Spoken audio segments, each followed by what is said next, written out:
Hello there, and welcome to this episode of the Star Wars Universe Podcast. I'm your host, James, and this podcast is dedicated to what you and I are doing in Star Wars each month. This month has been a very special month for Star Wars. It's the review of May 2024, and every May we have two very special days. We have May the 4th, and we also have Revenge of the 5th. And this month, it's been a busy one. And so I'd like you to join me on this journey as I go through what I've done. We'll start off with comics that I've read. Not too many this month, but there's been a lot more of other things going on, don't worry. So this month I've read Thrawn Alliances number 4, Mace Windu number 3 and 4, The High Republic Phase 3 number 6 and 7, and Darth Maul Black, White and Red number 1. Now Thrawn Alliances is a very faithful retelling of the book. And number 4 is the final issue in this mini arc, but it does leave it on a bit of a cliffhanger. And so I do think they will be doing at least another 4-issue run in the not too distant future. And hopefully they will round out the trilogy, the Ascendancy trilogy. Sorry, it's not the Ascendancy trilogy, is it? It's just the normal regular canon trilogy. So hopefully they'll do the final one as well, which will be very good. I don't doubt. It's a very good retelling. It's kind of an abridged version of the book, which in comic form it works because you can obviously see a lot more. But yeah, it's a good series, and I'm pleased it exists. If you've read the book, you don't need to read it, but it is enjoyable. It's just a really good book, and more Thrawn is always good for me. Mace Windu number 3 and 4 been Mark Bernardin, who is co-host Fat Man on Batman with Kevin Smith, and he's a good storyteller. He is a good storyteller. I'm just not a huge fan of Mace Windu. I've said it various episodes in the past. I'm just not a huge fan of him. But it was enjoyable. It was enjoyable enough. It kept my attention through enough of it to keep me going. But yeah, is it necessary? No. If you like Mace Windu, then it will be absolutely necessary for you, and I would recommend you go and read it. But it's fine. For me, it was fine. And that's all it needed to be. I wasn't expecting it to be groundbreaking. I wasn't expecting it to change my opinion of the character. So it met my expectations. And yeah, it was good. The High Republic Phase 3. Now, I'm well and truly on record saying I absolutely adore the High Republic. Phase 2 was difficult because I just didn't see how it fitted in, but now we're getting more and more of Phase 3, more and more of Phase 2 is being brought into it, and I'm thoroughly enjoying it. And issue 6 and 7 were no different than that. We get the return of a character from Phase 1, and it just furthers the story. I'm very much looking forward to the culmination of this phase and seeing how it all plays out, and I really want them to do some more stuff in the future in the High Republic. I want them to pull it into stuff going forward and seeing where it goes and how it ties in and how it influences the main Star Wars universe that we've known prior to this project taking place. I also want them to go further back as well. I want to see how the High Republic is inspired by things before this, and what they are doing. Yoda, I want some more Yoda stories in the High Republic as well. Yaddle, some great stuff going on. Yeah, I can't recommend it enough. I really can't recommend it enough. Darth Maul Black, White and Red. I wasn't a fan of the Darth Vader Black, White and Red. I didn't really like the artwork that went along with it, but I think it fits Darth Maul just a little bit more, and I think they've tweaked the art style a little bit more as well, and I really enjoyed it. I'm really looking forward to reading the rest of the series as it comes out. I am looking forward to the next few issues. looking at books, what I've read this month, I finished off Resistance Reborn at the recommendation of Haley Hobbs, and I really enjoyed it. It immediately put me off because it had Poe Dameron on the cover, and I thought it was going to be a really Poe-heavy book, and I just don't like the character. For me, he's just a poor man Han Solo, and they didn't get the character right, in my view. But Resistance Reborn, it was gripping. It was gripping, and I do think we are going to see, and I'm certainly feeling it myself, the further we get away from the release of the sequel trilogy, the more I'm appreciating it and the more love I'm seeing for it out there.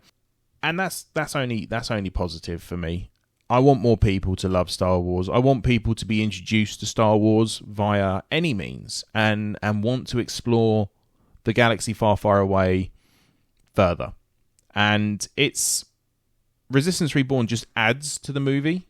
The events from The Last Jedi and leading into The Rise of Skywalker.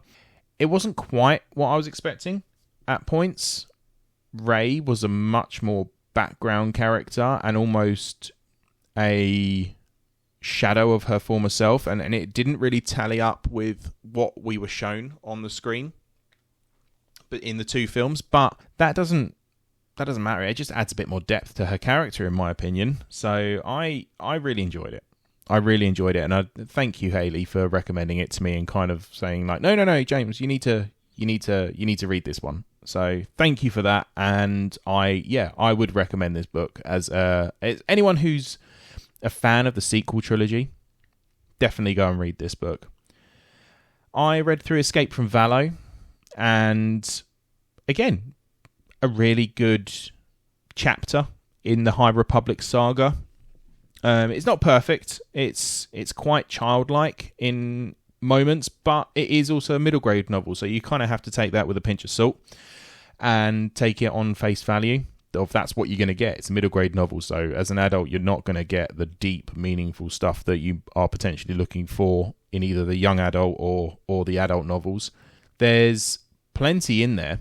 There's some great characters which are introduced. There's some great moments in there, and it kind of felt almost the next step on from Young Jedi Adventures in a lot of ways. It's really enjoyable. You have a group of younglings, you have a Padawan who is trying his best to lead them.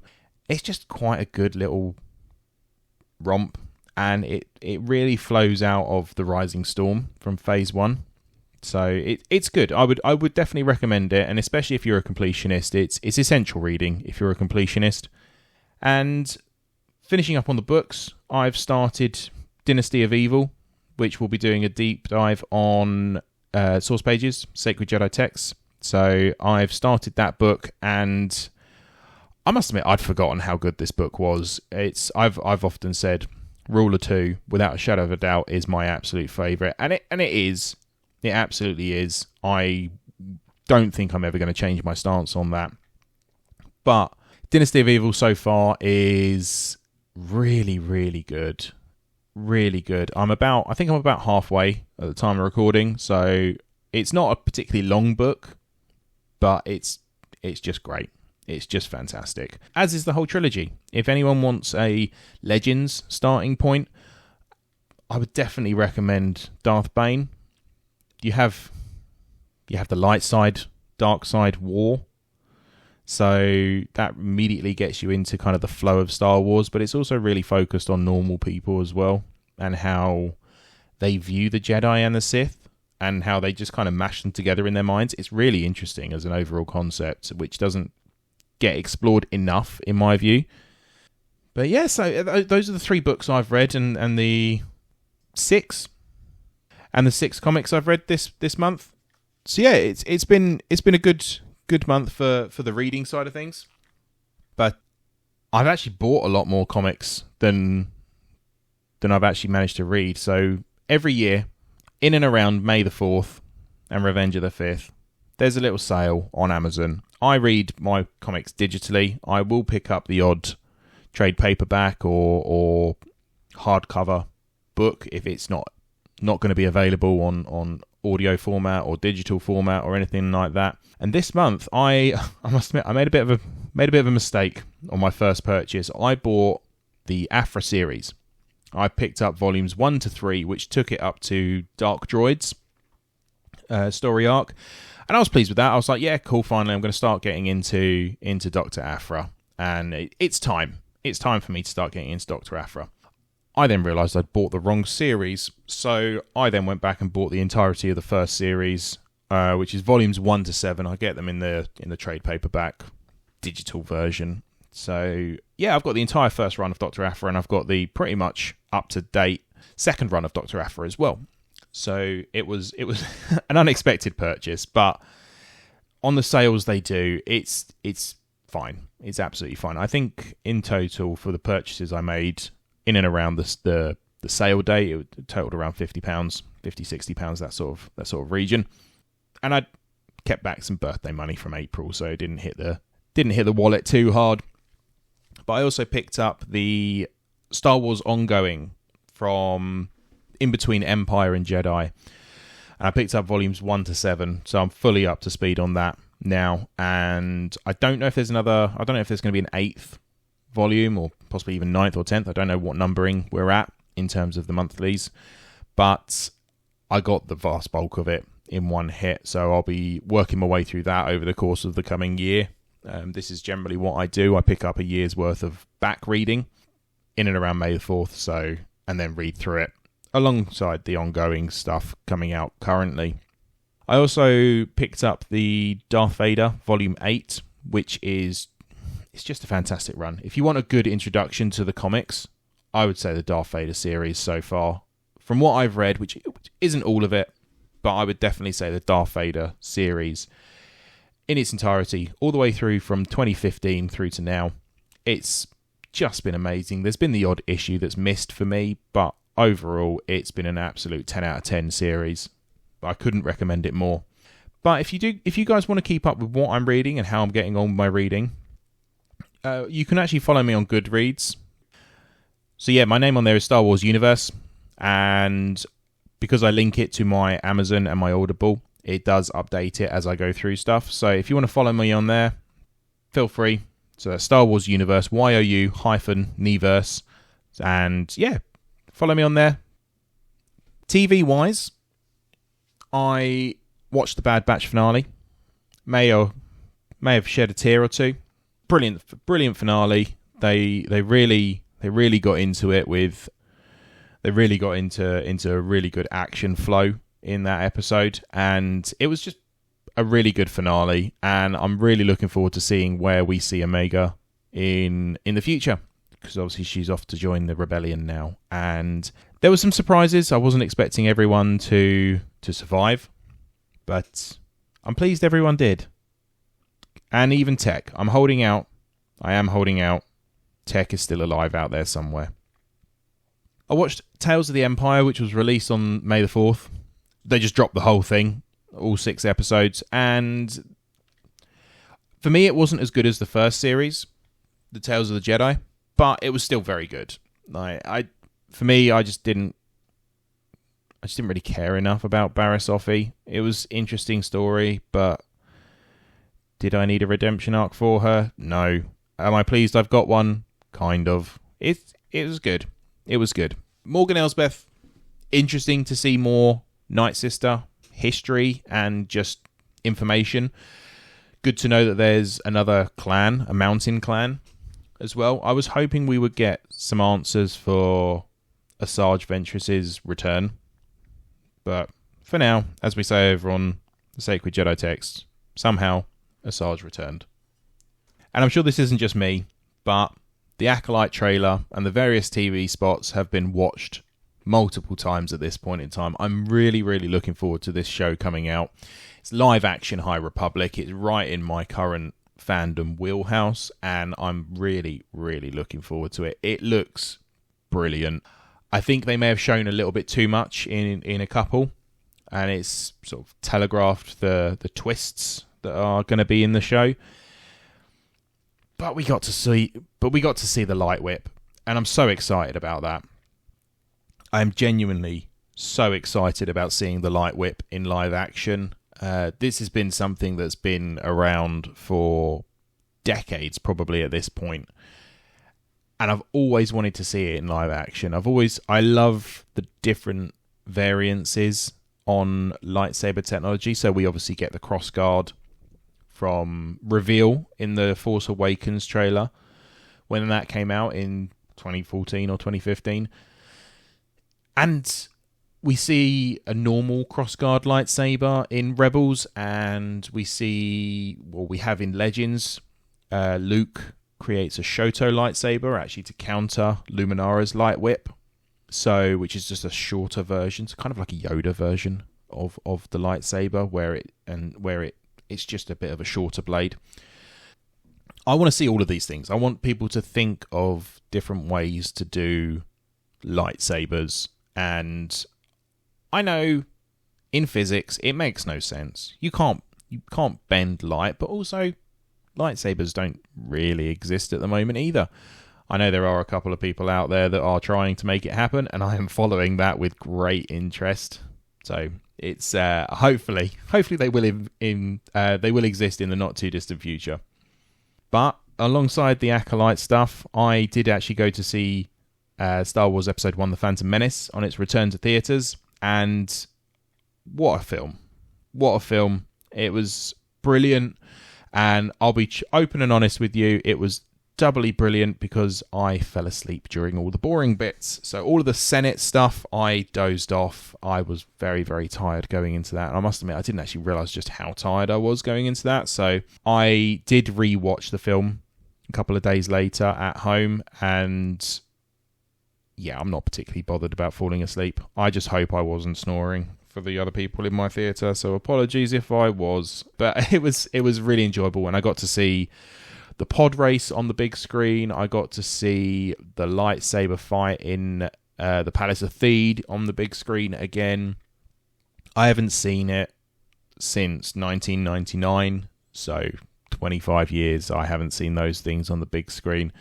Oath of Gunga is always going to be absolutely stunning, and I really like that concept for a city, an underwater city. It's very Atlantis, isn't it? It's very cool. And then the journey through the planet's core is just cool. It's just a brilliant sequence of events. So it was really good. I really enjoyed going back to the cinema, and I guess the next one we're going to have historic viewing at the cinema is going to be possibly next year, the 20th anniversary of Revenge of the Sith. And if they do re-release it in cinemas, then I will be there. And I don't think that film lets up enough for me to doze off. So hopefully anyway.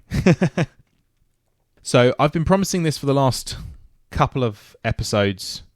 I've finally got round to playing some more Fallen Order, and my goodness, what a game. I always forget just how good this game is. The differences in lightsabers that you pick up along the way. I've currently at a point where I've got the double-bladed lightsaber that you can break into to create two separate lightsabers, and it's absolutely fantastic. So I've gone through Kashyyyk, I've gone through meeting Tarful, and I've then gone to Dathomir, off to Ilum, and back to Dathomir. So I think I've got the encounter with Talon Malakos to come. I've met him, gone through the whole Wanderer stage, and it's just brilliant. I love the giant creatures that you find. One that is just, I'll be honest with you, the first one, the one on Kashyyyk, really reminded me of the Pokemon Lugia. He's my son's favourite Pokemon. And mine as well. One of mine. So that was just pure excitement from me, to be perfectly honest. I was so happy to sort of fly around and help heal, ease the pain from the Inquisitor's ship.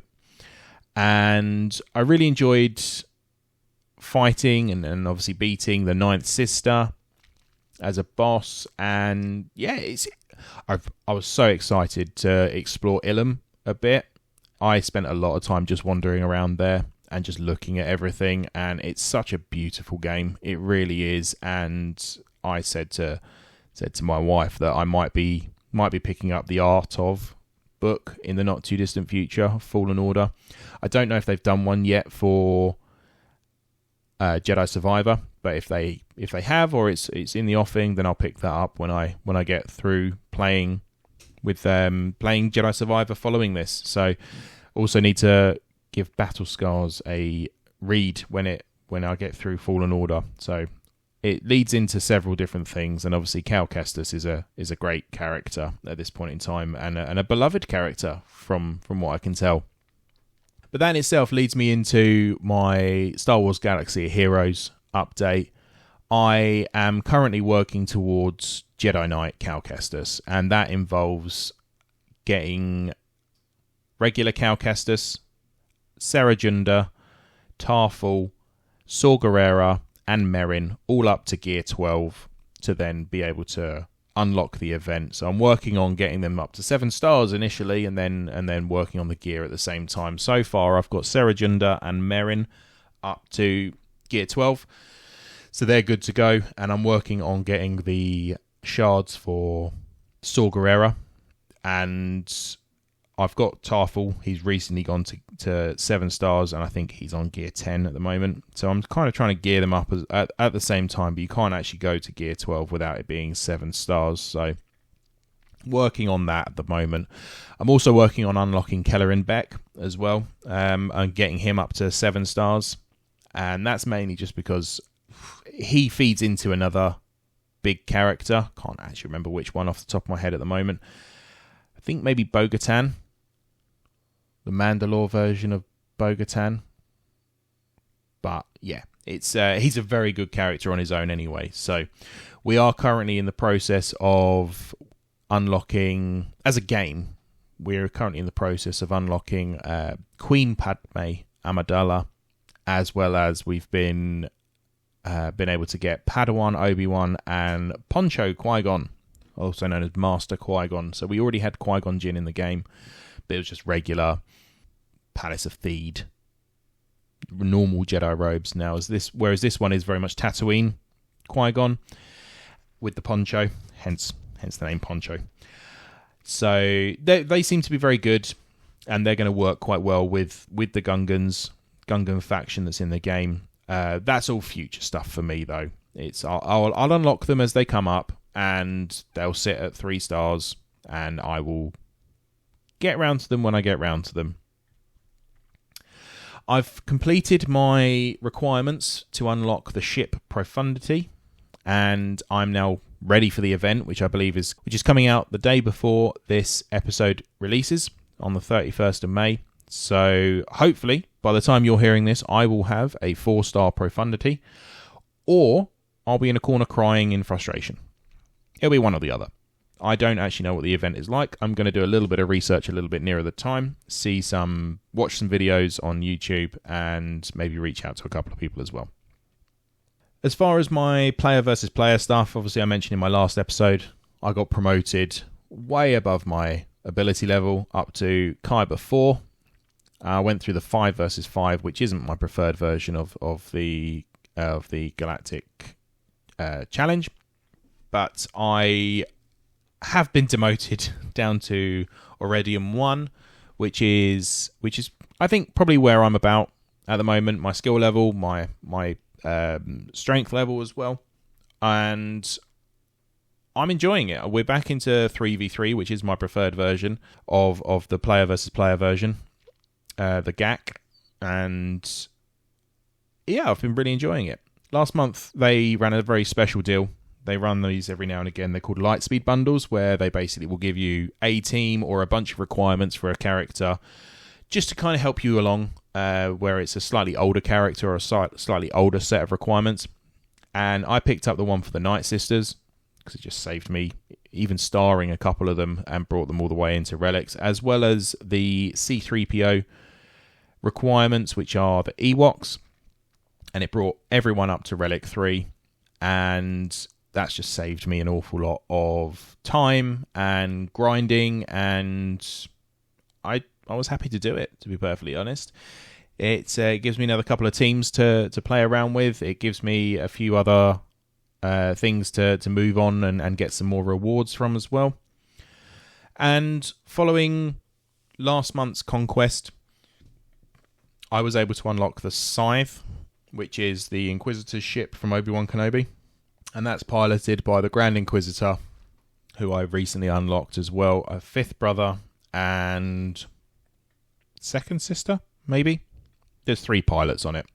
Anyway, they're all Relic 7. It's now my strongest ship in the game, which I'm very pleased about. But I haven't had much of a chance to use it yet. I don't really like the ship's function in Galaxy of Heroes, but it is an essential part of the game. So I'm trying to do better on it. I am currently working on unlocking the Marauder, or not unlocking, getting Marauder all the way up to 7 stars, and I think I've got about 4 shards left to do. So hopefully that'll be done by the time this episode comes out. But with the drop rates, there's never a guarantee. In terms of collectibles, I've currently have in my box of things to turn into videos for the YouTube channel. Go and subscribe to the YouTube channel, Star Wars Universe, YOU-Niverse. If you just type in Star Wars U, it should come up. It's the same logo as the podcast as well, just to make things that a little bit easier. But I've currently got 4 packs of A New Hope trading card game from Wizard of the Coast. I think those were out in and around 2003, so they're much more on the retro side of things. And as far as the current trading card game, Star Wars Unlimited, I picked up over the course of the last month 12 packs. One of them, I pulled a Showcase card, which is the rarest card in the game. It was a Cassian Andor one, which wasn't my favourite, but I have actually sent that off to be graded at PSA in America. So it's currently with them. I've had the update that they have received it and they're currently going through the grading process. So hopefully that will come back at a good grade. I'm hoping for either a 9 or a full 10 out of 10. And once I receive that back, I'll do an unboxing video of that and a talk through what that means and all the rest of it. So I'm very much looking forward to getting that back. But as part of the sort of search to complete my series, my base set series of Star Wars Unlimited, I got a few cards out of the 12 packs I got, and I've done a few trades here and there with people, and I've also gone onto eBay and the Facebook groups and things like that, picked up a few there, which has left me only needing 5 legendaries to complete the set. They're not even particularly that expensive either, which is really good for me. I've managed to get the majority of the expensive ones now. So I am very, very close. I want to get this set finished before Shadows of the Galaxy comes out, which is the second set, and that's due out mid-July. I am very close to getting this set done, and I'm really actually hoping they release a really nice binder, Star Wars Unlimited binder that I can keep all my cards in. Because at the moment, the binders I've got are great, but they're just all blue. And I could have got other colours, but I just picked blue.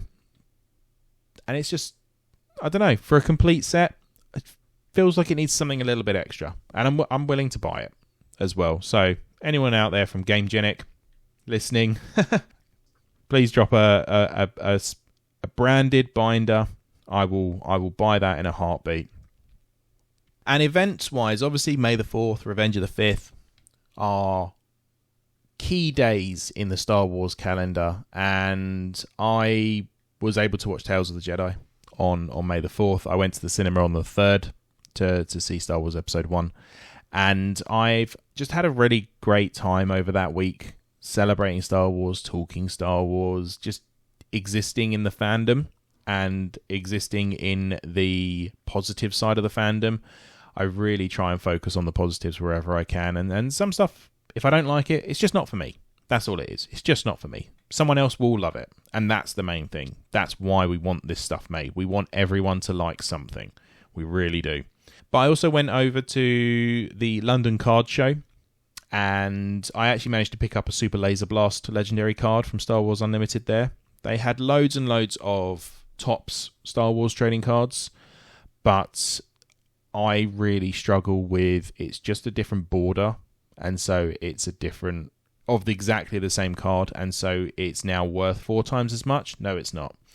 If there are rarer versions of cards, I want that to be the only version of the card. That's just my personal preference, and so I kind of steer away from actually collecting physical tops. I think I've said this before, but I must admit I was a little bit disappointed at the London Card Show. It's heavy on the Pokemon anyway. Pokemon is just the trading card game. It's everywhere, and there's so many sets at this point in time. But I only managed to find 2 stalls that were selling Star Wars Unlimited, and I went on the Sunday. I probably should have tried to go on the Saturday. I had another commitment on the Saturday, and apparently there was more stuff, but it is what it is. It is what it is. I got the Super Laser Blast legendary card, but what I didn't like to see was some of the prices of the booster boxes that were being sold there. They were being sold for between £185 and £200 for a booster box, and I'm picking them up. My local games shop, and the retail price on them is anywhere in the region of £85 to £100. They're putting at least £100 on top, often case doubling, and that's just, I know there's a shortage. There is a real shortage of this current set because it's the first set, and they didn't know how well it was going to do. They didn't want to spend loads of money on the front end if it was just going to flop and there was just going to be loads and loads of cards hanging around. So I understand the business side of it, and I also understand the business side of the sellers as well. If someone's willing to pay it, then yeah, I'll sell it for that price. I don't necessarily mind it, but what I do mind is kind of, for me, it's taking advantage of people, and I don't really like that. I'm not going to name the shops or anything like that, but I saw it and it made me question the prices on everything else on that store. Yeah, I think if you're going to make the money, make it on the singles. Put a little bit extra on the singles. That's fine, because if someone really wants it, they're going to buy it. But yeah, a booster box for £185 that's still in shops. Granted, not many left, but you can still go out and get them. I just thought it was a bit much. So those are my interactions this month, and I feel like I've done quite a lot. It's been a good month. May in Star Wars is always a good month. I really sort of get into the mindset of Star Wars and just enjoying the fandom, looking at the news, I follow everything just that little bit more in May, just because it's out there in the public zeitgeist a little bit more, and that's just brilliant. We do have a couple of updates from listeners. So Hayley, the guest on our last episode and the ever-present contributor to feedback, her update this month is on ebooks. She's read Most Wanted, Queen's Hope, Life Day Treasury, that's one I want to read, Dark Legends, Quest for the Hidden City, and Escape from Valo. And on audiobook, she's listened to Quest for Planet X. Quest for Planet X. Hayley, let me know what your thoughts were on Quest for Planet X. I thought it was a really, really good middle grade novel. Really good. And it's going to feed into Phase 3 of the High Republic an awful lot, I think. I know it's been mentioned a few times, a few different places now, Planet X. Just let me know what your thoughts were. I really enjoyed it, so I'll be curious to know if you did as well. On the comic side of things, she's read the High Republic Phase 3, number 3. And that's on Marvel Unlimited, so it is slightly behind buying digital as they're released, or buying the physical as they're released. But she's also read The Rise of Kylo Ren. Again, let me know what you thought of that, because I've read that twice now, and the first time I wasn't sure. The second time I loved it. I thought it was really well done. That's her update for this month. Turning our attention to other Spark Jedi Council member Todd. He went to go see The Phantom Menace in theatres twice. He's put about a dozen 3 and 3/4 inch figures out on display that were purchased over the last couple of months. I'd love to get an updated picture on that collection. Todd, when you can. He's finished The Living Force. Again, let me know your thoughts on that. That was a great book. John Jackson Miller is a fantastic author, and I'm really pleased that he's back doing an adult novel. I know he's done a few bits and pieces here and there over the years, but I have listened to an awful lot of interviews with him recently, and I'm very much looking forward to seeing what he does next in Star Wars. He's watched all available Acolyte trailers, and yeah, I don't think we're going to be alone on that, Todd. I don't think we're going to be alone on that. And he's watched Tales of the Empire. Little cheeky one on the end here. Most importantly, he got sheaved by me and Haley on the last episode of the Star Wars universe. So yes, you did, Todd. And I'm sorry. I would say I'm going to stop doing it, but that would unfortunately be a complete lie. It just makes me laugh. I'm not going to lie. Makes me laugh, and I do enjoy it. We have a voice note from Brian.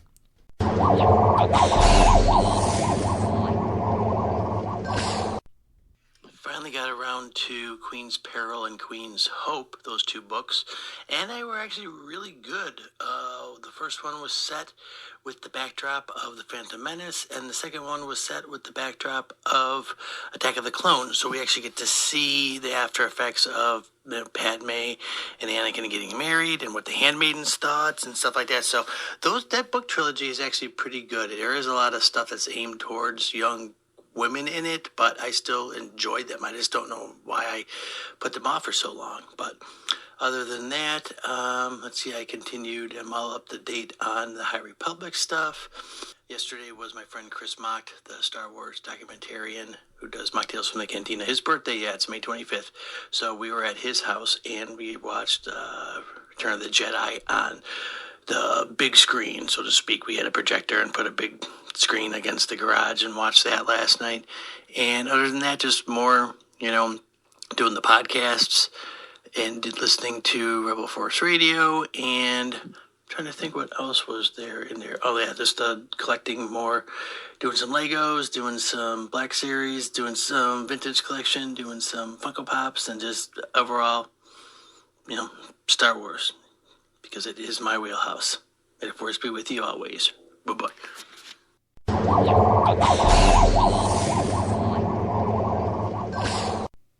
Thank you, Brian. It's always appreciated. And he did also follow that up with a little extra one saying he also saw The Phantom Menace in theatres.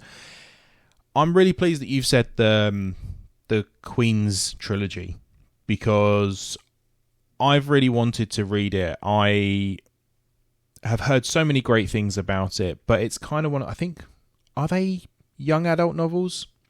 There's that part of me that kind of goes, I know they're really geared towards the female fans, and so I would love to read them. They are a bit lower down on my reading list because of that, and also because UK Audible doesn't have the last one, so I would actually have to pick it up and physically read it, which I don't really do with books anymore, just time-wise.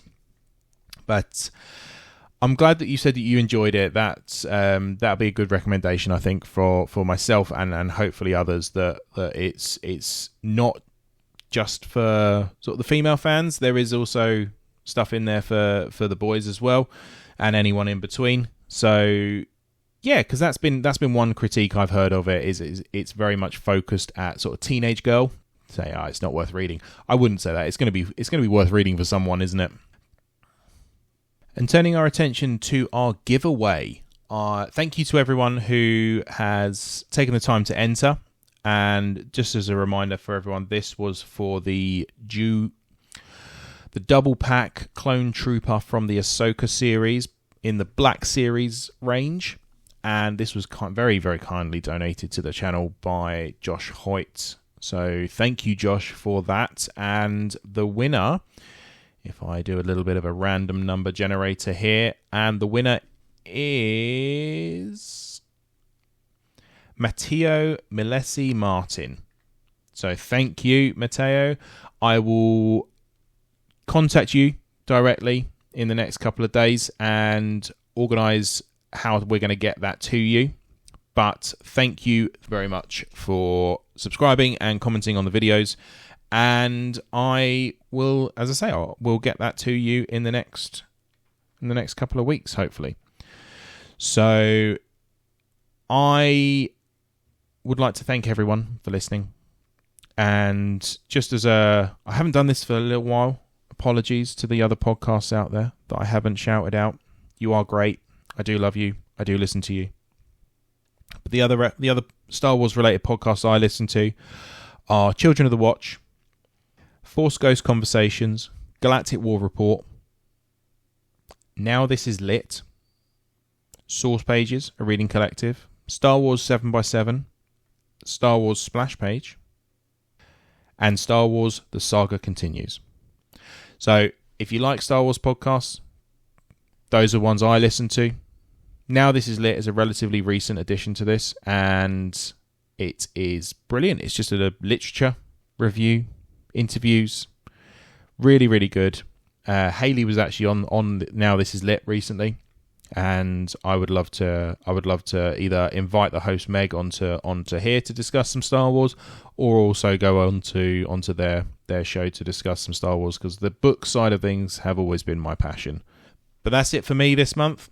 So I'd like to thank you all, and if you want to contact me, you can do so at Twitter at StarWarsUpod, or by email starwarsupod@gmail.com, or you can head over to YouTube and subscribe to the channel there and comment on any of the videos. That's Star Wars Universe, YOU Universe.